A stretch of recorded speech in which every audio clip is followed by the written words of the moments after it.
It is generally believed that all children have a right to quality education, especially the girl child. Unfortunately, this is not the case in Nigeria. Though primary education is free and compulsory in Nigeria, the country's out-of-school population has risen from 10.5 million to 13.2 million by 2018.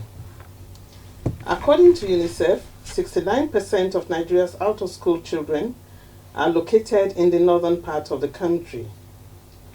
States in the northeast and northwest have female primary net attendance rate of 47.7 and 43.7% respectively, meaning more than half girls of school age are not in school. However, current data says 2 in 3 Nigerian children don't have access to early education. A highly worrisome situation indeed. You're welcome to the exclusive interview on AD4TV Radio. We are discussing gender imbalance and the girl-child education in northern Nigeria today.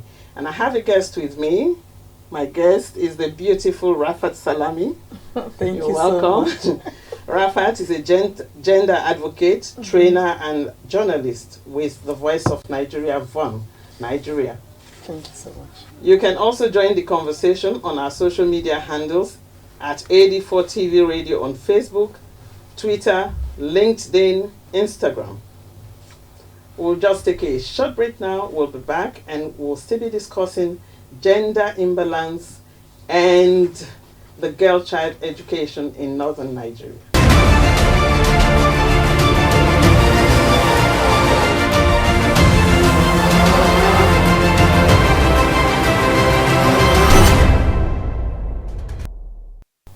We are still on AD4TV Radio. We are on the exclusive interview. And our topic is gender imbalance and the girl-child education in northern Nigeria. Rafat Salami is here with me. And Thank you so much. You just listened to the statistics, which are so grim.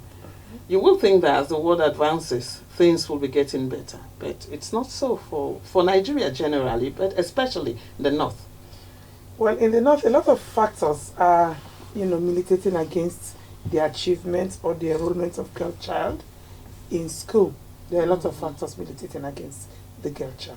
Principally, is the insurgency taking place right now that is worsening an already bad situation. That is important for us to know that Boko Haram, since they began their onslaught against what they say is that they want to carve out education itself. It's against education itself. They have bombed over 1,000 schools in the northeast and in many other places. They have kidnapped girls. We remember the Chibok girls of 2014, where 274 children or 76 children were kidnapped from Chibok. We still have over 100 of them missing. There was also the Dapchi girl kidnap. And when you have this kind of mass kidnapping of girls, there are so many others happening that are underreported. Just in October this year, in Kaduna, we also have kidnap of 2 girls from one engraver school in Kaduna State and their teacher. Importantly, what I'm trying to say is the onslaught of Boko Haram has deepened and widened the data of school enrollment that we have been talking about. Because it's always been there. It's always been bad. It's always been bad, but it's now much more because of Boko Haram. Can we look at those factors before Boko Haram? Yeah, a lot of things. Like culture, religion, and all of that. Culturally. Yes. In fact, what has happened with the onslaught of Boko Haram on education system is people are beginning to justify why they didn't want to go to school in the first place. That, we said we don't want to go. We said we shouldn't put the girls in school. That is a narrative that is changing. That is a narrative that has to change. And from what we see, a lot of NGOs are working in the Northeast. Government itself is working to put back schools, to ensure children go back to school. And it's very, very important that children go back to school. When girls are educated, it changes the dynamism of development in any place. Girls or women, the female population is nearly half the entire population of this country. We're about 200 million. And our statistics from Nigeria Bureau of Statistics gives us about over 90%, and over 90 million of women. Are women. That is about half the population. Now, if you target half of this population, it is strategic to development. When women are educated, there is a greater chance that her children will be educated. Exactly. That's why is this why where you find mostly educated women up north is within the elites? Yeah, because the elites will continue to raise their kids. They will not leave their children to not have education. Where there's an educated woman, the children will be healthier. Because she will take care of herself, she will take care of her children, she knows what to do to care for her children. Where a woman is educated, she's not likely to have a child early. She's likely to marry later, delay childbirth, space her children, have less number of children, care for those children, nurture them in a way that they will be more meaningful to the society. And that is why nations that want to develop, nations that take development seriously, target women. Because once you get it right with a woman, you got it right with the nation. So are you trying to say we are not taking it seriously in Nigeria? Nigeria as a country is not taking development seriously? As a country, when we become very serious about look at the percentage of girl child enrollment. Yeah. It's still less than 50%. Percentage of girls in school. Percentage of girls that even enroll. But is it the fault of the government? Or everybody has a role. The government has made the education, especially primary education, free. It's supposed to be free. But is it free indeed? It is not free indeed because all the other factors that militate against someone going to school are not there. That is why the school feeding program is also introduced. To be able to keep these children in school. Many of them are hawking, supporting their parents, helping them to get a daily bread. So if you have school feeding, you probably will say, okay, the child will stay in school. And let us see, in the next 3 years, there will be evaluation to see how far the impact. So far, is the school feeding program, how successful has it been? Until it is evaluated. We know from street knowledge, from what I see in communities where there is school feeding, that more children are in school. Okay. How many of them will finish, will be evaluated? Let's see by what percentage how the impact it has had. But undoubtedly already we are seeing that more children are willing to go to school because there will be at least one hot meal. Many of these children don't have such. I went to a school in Kuje on a project, and the principal was telling me of a community in Kuje Area Council in Abuja here, where the children don't eat before they come to school. They come to school without food. On empty stomach. On empty stomach. They come to school barefoot. They come to school without writing materials. Even in Abuja? Even in Abuja. Even within the Federal Capital Territory. So it is that bad. Until he told me he had to engage with them and tell them, no, you don't have to take tea and bread. You don't have to do the things we are doing. Even the remnants of yesterday, please warm it for this child to eat. Does it mean the school feeding program is not... It eventually got to that school, but it was a problem. And the school feeding program is not in all schools. So the nation cannot afford all schools. Yeah. So they have to just say which schools are most, will it be most valuable. So eventually we would transit to a point where individuals will adopt a school and decide to feed the children. We will migrate to that community. We will, because very fast enough. If you see within the local community, one of the things the principal there told me was that within the local community, when he was there, he had to help them to make their own meal. That is quite disturbing. You know, the traditional way of making meals is different. He had to teach them new ways they can utilize what is in their environment to feed their children. That will be a woman that has 8-9 children is already overwhelmed. She wakes up tired every day. So she's not paying the kind of attention the child requires. And eventually it is the girl child that gets affected the most. You just mentioned that NGOs are working. Everybody's working. Okay, can we now call upon the NGOs to be part of the school feeding programs? There are individuals that can afford, we can put resources among individuals to say, okay, it costs us, how much is a plate of food for a child? It costs us, let's say, 50,000 naira to feed these children every week. 5 people can put 10,000 naira together and you have it. But it has to be sustainable. Not that you do this week, you don't do next week.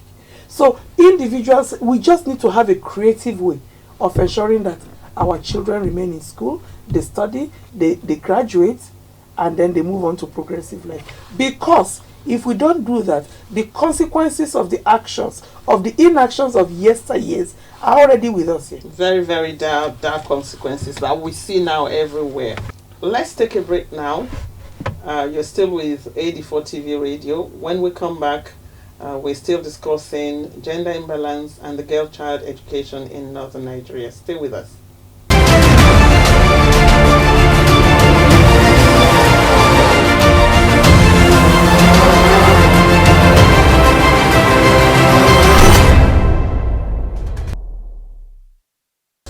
You're still on the exclusive interview on AD4TV Radio. You can still join the conversation on our social media handles, AD4TV Radio on Facebook, Twitter, LinkedIn, and Instagram. I still have Rafat Salami with me in the studio, and we are discussing gender imbalance and the girl-child education in Nigeria. Let's look at informal education now, because some people think it is a substitute for formal education. What would you say? I mean, that is the Quranic schools and all of that. It's not. The Quranic schools have been with us for a very long time. As long as, from the time Islam came to Africa, to what is now Nigeria, the Quranic schools have been with us. And at the time we had only the Quranic schools, women still did other things. Because acquiring Islamic education does not mean you cannot acquire any other knowledge. As a matter of fact, the first university in the world was set up by a woman, a Muslim woman. That was the very first university in the world was owned by a woman, a Muslim woman for that matter. The very first revelation of the Quran is for the Prophet to read in the name of God who created you. Read. At no point were you asked not to read. The Prophet ﷺ in his sermon says, seek for knowledge, even if it is in China. China is not a citadel of Islamic knowledge, but the knowledge you need for contemporary world, seek it and leave it, and you are a better Muslim. I tell people that. So why is this message not getting? No, I tell people that I think that it is not about Islam. It is not about religion. It's us.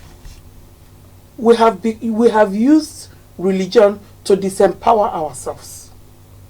We have become so fatalistic. Even the things God has empowered us to do, because we're intellectually lazy, we're unwilling, unwilling to dare, we resign to fate. Is Dubai not a Muslim nation? Have they not taken technology, and without education, the young ladies in Dubai are doing great things. They are scientists. They are leading change in their country, in the United Arab Emirates. Very Saudi Arabia, even very in young. Iran. No, I even want to remove Saudi Arabia because Saudi Arabia is where the two our holy sites are located. Let's go outside Saudi Arabia and see what others are doing with technology, with knowledge, with science. Iran has its own is a nuclear power. They didn't just sit down and say and resign to fate.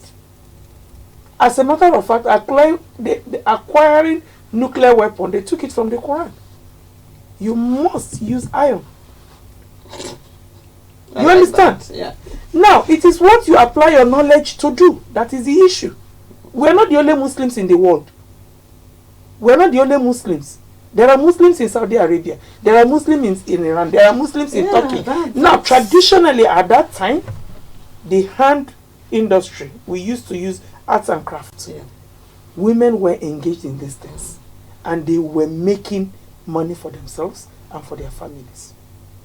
We industrialized, or we acquired tastes that our women can no longer do. And then we render them jobless. And then we say we are doing Islam. The Muslims of yesteryears didn't fold their hands. Even when they were in powder, they were doing things, economic activity. The zobo you are making today is not competing with the carbonated drinks. It used to be the kunu, the all the gruel we used to make used to be our own form of drinks we used to take. But carbonated drinks came, and they are not competing. So she cannot make money from that as much as long as these competitions are there. Are we empowering her to meet up with the scientific challenges of today? We are not. And that is where the crux of the matter is, that Muslims should understand that I'm a Muslim. I'm a Muslim. I've studied the Quran. And the Quran says seek education. Yeah, read. You will think that normal thinking parents would abide by that instruction. But why is the girl child the brunt of it all? Why is the girl child? There is a reason why the girl child continues to be the target of all, because the society is disproportionate. The society still regards women as lesser people. That is why even when there is civil conflict, when there is conflict, the women are disproportionately affected because of the schism that women are lesser mortals. Women are tools in the hands of men. It is when you change that thinking that you will have a change in the society.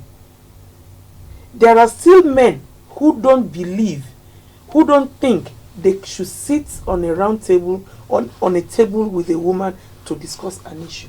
Even in our newsrooms. When there is an event to cover, there are more chances that the woman is going to be asked to cover women and children, and the man is going to be asked to cover defense. So who is to champion this? You and I. You are already doing it. You are already doing it. Okay. It is for us as women who have a voice to continue to project our voices for those who don't have a voice. We don't have enough women in policy making we don't have enough women in those positions because of the same thinking. How many women complete their careers? They fall back because of the enormity, having to combine raising a family with having to work. You don't have to drop one because you want to do one. We are mothers. It is only through women that our generation will continue. Don't you think Nigerian women generally should be more forceful, should take part more in things that concern them? We must give credit to the more engaging in politics at the same time. We must give credit to the Nigerian woman. I'm telling you, the Nigerian woman is multitasking. She's like facing, walking against the tide. And she's still standing. There are too many things militating against the Nigerian woman today. But she's still struggling. We need to do more. We are not doing enough. Yes, we need to do more. And it is shows like this, where we all have platforms, use it to advocate. How can the northern women help the northern girl child? From what I have seen, a lot of northern women are coming together. Because there are a lot of educated northern women. Yeah. There are a lot of them. It is generally believed that they are silenced because of the culture. It is if we are working in the north with the northern woman, the northern woman has to work with the northern man. Every man I have met in my life loves his daughter to death. I have not met a man who doesn't love his daughter. As a matter of fact, what he wants for his daughter, he doesn't want for his wife. Can we now ask them, what do you see your daughter? Where do you see your daughter in 5-10 years? And encourage them to do that, not just for their daughters, ask their neighbors to do that for their daughters. You get the drift? Yeah. So the issue is that we will continue, we have to partner with everybody, especially the men. We have to work with them. They must understand this thing. Well, we have more men in government, in policy. We have more men in government. Do not believe that women should be anything, should have any power besides the kitchen. As a matter of fact, in some offices, or you are in a meeting and somehow you are there and, well, she's here. When it's time to serve tea, they tell you to please serve us tea. Definitely. It is the woman who is asked to serve. Even if you are the director. Even if you are the director, they expect you to get up and serve them tea because it's your duty. That thinking has to change. It has to change. It just has to change. Beyond the traditional role of women, there is so much more a woman can put on the table. And last week, on 29th of October, the UN Women Council gave a report on women, peace and security. And the executive director of UN Women said women are continuing exclusion of women in policies making is still a matter of concern, serious concern, because she said as at this year the percentage of laws, of agreements that have gender sensitive issues dropped by 8% from 2015 when it was 39%. Well, so it's not just a Nigerian thing, it's a global thing. It's disturbing. It's a global thing that all women of conscience from wherever you are must sit up and rise and lift. If every woman lifted one other woman, we will make that is a very good one. One woman lift up another woman. Yeah. If every woman lifts up another woman, we'll be able to make some change. Let's take a break now. We'll be back.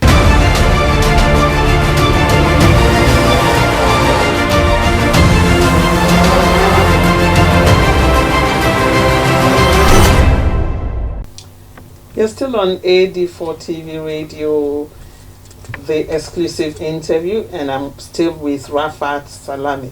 Yeah, let's go back to education. Yeah, because we're going to talk about early marriage, what role it plays. But let's first take the question on education cutoff mark, which is very disturbing up north. You find out that when you see the table of cutoff marks, you have girls must score higher than the boys. It's kind of ridiculous. Whereas the boy scores maybe 50% to pass, the girl must score 60.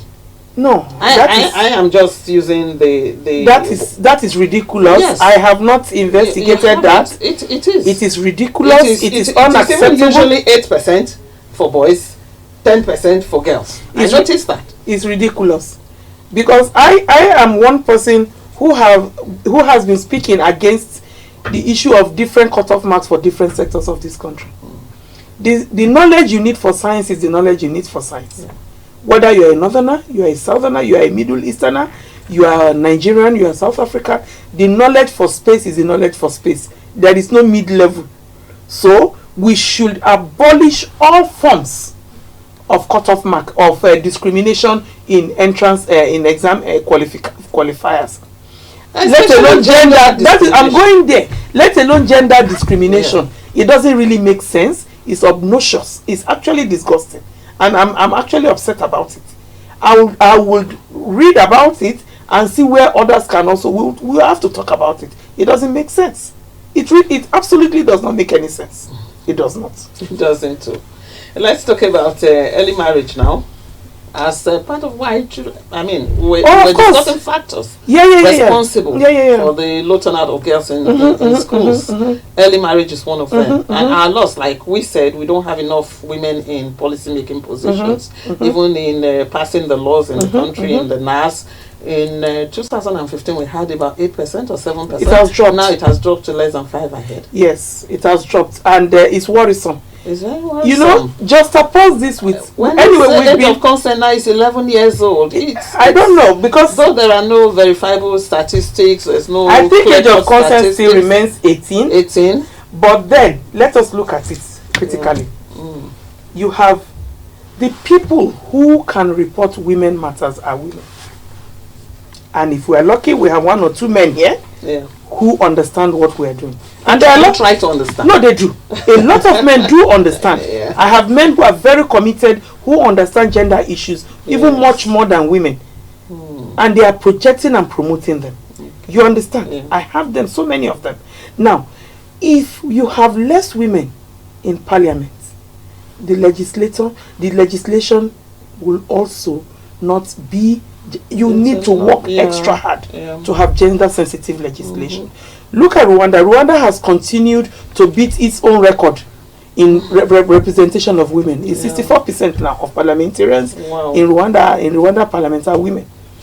So the issue is simple. The issue is simple. Yeah. You can see the cycle. You are educating less women. You are even the ratio of employment. I was reading the Nigeria Bureau of Statistics. The ratio of employment at all cadres in public service, there are still more men than women. So by the time you advance to managerial level, there are still more men than women. And then you now move into politics. It is still the same. The same factors are affecting us. When you are we are having a beautiful conversation here, aren't we? Take this conversation away, out of here. When you have this kind of conversation with a man who has ego, rather than address the issues as we are talking about them one after the other, he resorts to violence. He becomes abusive. And that is what they have introduced into politics that have made it difficult for women to aspire because of the violence and kidnapping. And they look at what is happening wherever a woman stands into contest. See what goes on. I do not advocate tokenism. I think we'll get back to this conversation. Definitely, you're going to come back on the exclusive. Are we done yet? Yes, we're done. We are done. We are done. Thank you very much for being on the show, Thank you so much. It's been the exclusive interview, and we discussed gender imbalance and the girl child education in northern Nigeria.